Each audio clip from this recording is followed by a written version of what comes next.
नमस्ते, सत श्री अकाल। कैसे हैं आप लोग? उम्मीद करती हूँ ठीक होंगे, खुश होंगे। मैं हूँ अतिका अली और मेरे साथ हैं तारिक नियाज़ी। अस्सलाम वालेकुम, नमस्ते, सत श्री अकाल। उम्मीद करता हूँ ठीक होंगे, खुश होंगे। दोस्तों जहाँ रहें खुश रहें, माँ बाप का ख्याल करें क्योंकि माँ बाप में तो कभी कुछ है। आज की हमारी वीडियो है एम्स बिलासपुर। तो स्टार्ट करते हैं अपनी वीडियो को। Let's start. ओके गाइस, तो वीडियो का टाइटल है एम्स बिलासपुर टू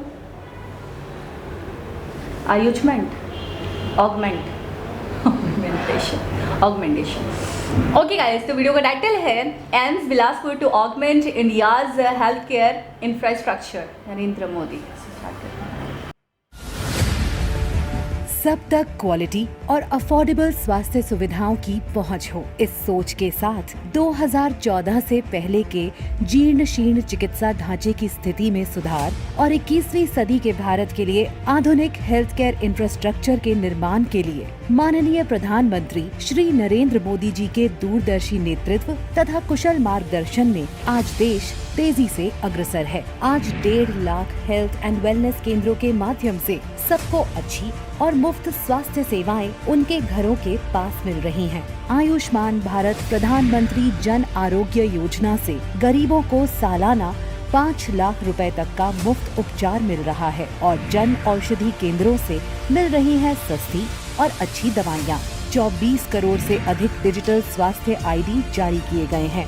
सदी की सबसे बड़ी महामारी के खिलाफ देश ने दुनिया का सबसे बड़ा टीकाकरण अभियान चलाया। पिछले 8 वर्षों में मेडिकल कॉलेजों की संख्या 387 से बढ़कर लगभग 650 हो गई है। मेडिकल कॉलेजों में सीटें 82,000 से बढ़कर 1,50,000 से अधिक हो गई हैं। 2014 में 8 एम्स की तुलना में अब 23 एम्स हैं। राष्ट्रीय चिकित्सा आयोग के गठन से स्वास्थ्य क्षेत्र में बड़ा सुधार हुआ है। आजादी के इस अमृतकाल में एक सशक्त हेल्थ केयर सिस्टम विकसित करने की दिशा में देश तेजी से आगे बढ़ रहा है। इसी कड़ी में हिमाचल प्रदेश और आसपास के लोगों के लिए गुणवत्तापूर्ण स्वास्थ्य सेवाएं सुनिश्चित करने के लक्ष्य के साथ 247 एकड़ क्षेत्र में 1471 करोड़ की लागत से एम्स बिलासपुर की स्थापना की गई है। इसके निर्माण का सीधा लाभ हिमाचल प्रदेश के दुर्गम और पहाड़ी इलाकों के लोगों के साथ साथ पंजाब और हरियाणा के लोगों को भी मिलेगा। 750 बिस्तरों की क्षमता वाले सुपर स्पेशलिटी अस्पताल में कार्डियोलॉजी, न्यूरोलॉजी, न्यूरोसर्जरी, यूरोलॉजी के साथ साथ OPD, IPD, ICU और OT सेवाएं भी शामिल हैं। इसके साथ साथ आपातकालीन और ट्रॉमा सेवाएं और एक समर्पित आयुष ब्लॉक भी है। इसके अलावा एक मेडिकल कॉलेज और एक नर्सिंग कॉलेज, एक प्रशासनिक block, auditorium, library, guest house, mess और डाइनिंग सुविधा, हॉस्टल, खेल और छात्रों, शिक्षकों और कर्मचारियों के लिए आवासीय सुविधाएं भी होंगी। एम्स बिलासपुर देवभूमि हिमाचल के लोगों की मेडिकल संबंधी जरूरतों को पूरा करने में अहम भूमिका निभाएगा। एम्स बिलासपुर की आधारशिला माननीय प्रधानमंत्री श्री नरेंद्र मोदी जी द्वारा 3 अक्टूबर 2017 को रखी गई थी। ये एम्स हिमाचल वासियों के लिए तो एक जीवन संजीवनी लेकर के आया है, लेकिन हिमाचल की आर्थिक व्यवस्था के लिए, टूरिज्म को बढ़ाने के लिए ये अस्पताल एक बहुत बड़ा महत्वपूर्ण कारण बन सकता है।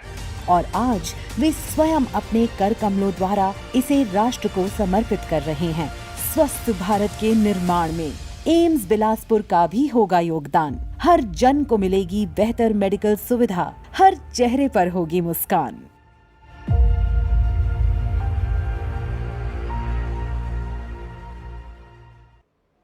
जी जनाब।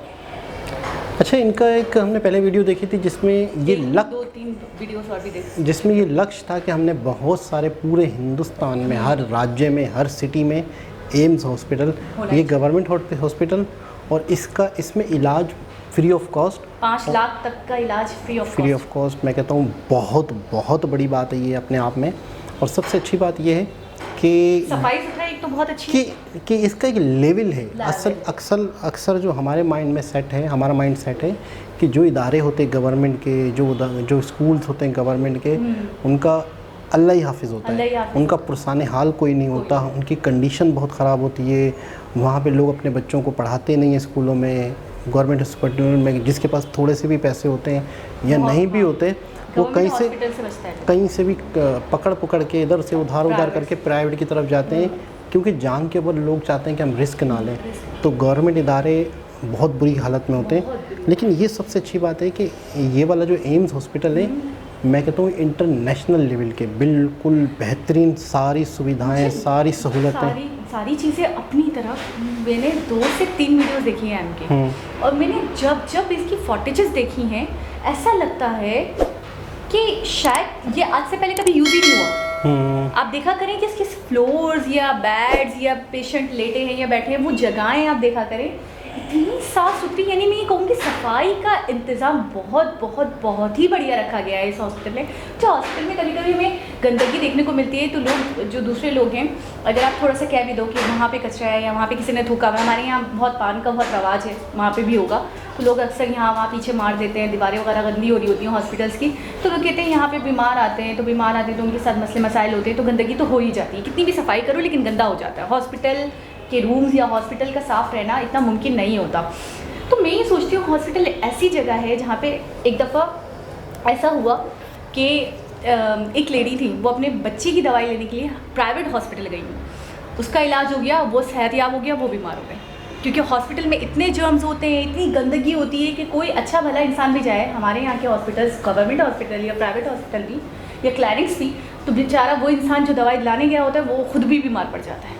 तो मैं ये सोचती हूँ हॉस्पिटल एक ऐसी जगह है जहाँ पे आपको ज़्यादा सफाई का इंतजाम करने चाहिए, ज़्यादा इस चीज़ की रोकथाम करनी चाहिए कि गंदगी कहीं ना हो, कचरा कहीं ना हो, पीछे कहीं ना हो। एक तो असर बहुत बुरा पड़ता है, और दूसरी बात ये कि 70 बीमारियाँ आपको खुद को लग जाती हैं, आप अच्छे वाले भी जाओ तो आप बीमार हो जाते हो। ये चीज़ मुझे एम्स की बहुत अच्छी लगी। आप दीवारें देखें, आप बेड्स देखें, आप जो भी काउंटर्स बने हुए आप देखें, फ्लोर देखें, आप चमचमा रहा है। बिल्कुल ऐसे ही है। हॉस्पिटल्स में लोग जाते हैं इलाज करने, ना कि वहाँ से मज़ीद बीमारियाँ लेने। तो जाहिर सी बात है हॉस्पिटल को साफ़ सुथरा रहना। जब एक होटल, जब एक रेस्टोरेंट, जब एक 5 स्टार होटल साफ़ सुथरे रह सकते हैं, तो हॉस्पिटल क्यों नहीं रह सकता? वजह सिर्फ ये है कि आपको तवज्जो देनी होती है, आपको इंतज़ाम देखना होता है, आपको देखना होता है लोगों को मतलब। तो ये है कि हॉस्पिटल सेहत किसी तरीके से आपकी तरक्की से जुड़ती है, अच्छा, अगर आप उसको थोड़ा सा दूर अंदेशी से देखें। लेकिन आपने ये कहा कि सिर्फ बच्चों के लिए, ऐसा नहीं है। सिर्फ ये बेनिफिशियल अगर है तो बच्चों के लिए नहीं, तमाम आवाम के लिए, तमाम लोगों के लिए, तमाम नागरिकों के लिए। आपने देखा हमारे यहाँ ज़्यादातर मौतें, ज़्यादातर अमवात होती हैं लेट पहुँचने की वजह से, बेड नहीं मिल रहा होता है, जगह नहीं होती है। तो हॉस्पिटल में अगर हॉस्पिटल में चीज़ों की किल्लत हो, इक्विपमेंट ना हो, हॉस्पिटल्स ना हो अच्छे स्टैंडर्ड वाले, या जहाँ पे हर सहूलत मुहैया हो, तो लोग अपनी जान से हाथ धो बैठते हैं। ऐसे यंग लोग हैं, इतने बड़े बड़े यूट्यूबर्स हैं, लेकिन यकीन करें जब पूरी कहानी सामने आती तो पता चलता है जी वो लेट हो गया जी, कुछ सेकंड लेट हो गए, कुछ मिनट लेट हो गए, कुछ घंटे लेट हो गए। अगर ऐसा नहीं होता तो हम बचा लेते। तो हमारे पास बेड नहीं था, हमारे पास ये नहीं था, हमें कैश की किल्लत थी, ये था वो था, जो भी रीज़न हो। तो मैं ये कहूँगी यहाँ पे तो आप देखें 5 लाख तक का मुफ्त इलाज है। 5 लाख हमारे समझे 10 से 12 लाख, बिल्कुल सही है ना? तो आप बताएं क्या छोड़ा। और फिर मैं ये देखती हूँ मोदी जी धार्मिक पॉइंट ऑफ व्यू से अगर हम देखें, मंदिर भी उनके ही कार्यकाल में बन रहे हैं, इंफ्रास्ट्रक्चर का काम भी उनमें ही हो रहा है, ईवी पे भी इतना काम उनके ही कार्यकाल में हो रहा है, बड़े बड़े जो भी स्पेस प्रोग्राम्स उनके कार्यकाल में हो रहे हैं। तो मैं ये कह रही हूँ वाकई आप सही कहते हैं, कोई शोबा, कोई रास्ता मुझे ऐसा नहीं लगता जो मोदी जी से चुक गया हो या जहाँ पे उनकी नज़र नहीं बनी। बिल्कुल ऐसा ही। आज ही एक क्लिप नज़रों के आगे से गुजरा। अच्छा, ये चीज़ें हम रिएक्शन चैनल के ज़रिए तो देख रहे हैं, लेकिन बाकायदा अब ये चीज़ें हमारे यहाँ ग्रुप में एस.जे. शंकर का एक क्लिप वायरल हो रहा है। कौन सा? उसमें बाकायदा एक शख्स है, न्यूज़ एंकर पाकिस्तानी, जिसमें वो कह रहे हैं बिलावल और एस.जे. शंकर को कंपैरिजन कर रहे हैं। तो वो कह रहे हैं कि बिलावल की जो अम्मी है ना, वो उसे जब गोद में उठा के घूमती थी उस टाइम पे वो रिटायर हुए थे। मतलब वो कई जगहों पे मैंने वो लगे थे, जॉब लगी थी उनकी, फॉरेन अफेयर्स के हवाले से प्राइवेट फर्म में काम किया। यानी कि वो कह रहे हैं जितनी इनकी उम्र नहीं है उससे ज़्यादा उनका एक्सपीरियंस है।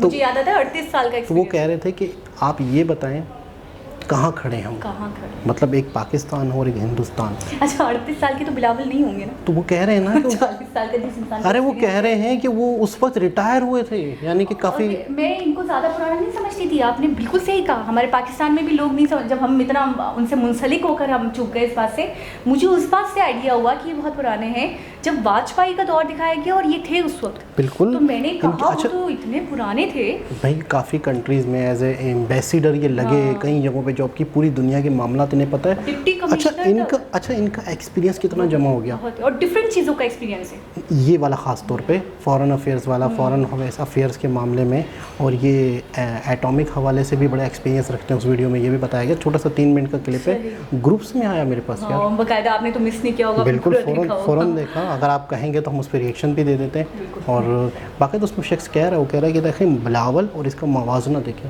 नहीं है, बनता ही नहीं है। मैंने आपने स्टार्ट करी बात, मैंने कह दिया नहीं। तो बिल्कुल ऐसा ही है। तो बहुत अच्छी वीडियो थी, बहुत अच्छा लगा कि सेहत के शोबे को भी, सेहत है, आप सेहत है तो तरक्की है। इस चीज़ को मैं कहता हूँ कि हम अगर अपने आने वाली नस्ल को, अपने लोगों को बीमार कर देंगे तो वो मुल्क कहाँ से तरक्की करेगा। यानी कि ये भी कह सकते हैं कि तरक्की का एक अहम फैक्टर जैसे तालीम है, वैसे सेहत बहुत अहम। अच्छा, तालीम से भी ज़्यादा अहम सेहतमंद होगे तो आप तालीम हासिल करोगे, आप चीज़ों को ऑब्जर्व करोगे, चीज़ों को याद रख पाओगे, हेल्दी रहोगे तो कुछ कर पाओगे। जब हेल्दी नहीं रहोगे, अपने जिस्म पे सही आजिज़ रहोगे, दिमाग से ही आजिज़ रहोगे। और सस्ती सेहत, यानी कि आप अगर आपको सेहत ही इतनी मुश्किल हो जाए तो फिर अच्छा, मैं ये सोचता हूँ कि अगर हम इतना टैक्स देते हैं हम हुकूमत को, उस टैक्स से हमें मिल क्या रहा है। देखो, टैक्स से हमें सेहत मिलनी चाहिए, हमें इलाज मिलना चाहिए, हमें स्कूल मिलने चाहिए, हमें पानी मिलना चाहिए, हमें बिजली मिलनी चाहिए, लेकिन हर चीज़ हम ख़रीदते हैं और उसके अलावा टैक्स देते हैं। इसका मतलब है हम दुनिया में आने का, हम इस जगह पे रहने का बिला वजह का टैक्स दे रहे हैं। मतलब क्यों दे रहे हैं कि हम यहाँ हैं, हमें आउटपुट में या रिजल्ट में या एक तरीके से रिटर्न में कुछ नहीं मिल रहा, कुछ भी नहीं मिल रहा। ऐसे ही बिल्कुल। बहुत ज़बरदस्त वीडियो, दोबारा किसी और हिसाब से मुलाकात होगी, जब तक के लिए अल्लाह हाफ़िज़।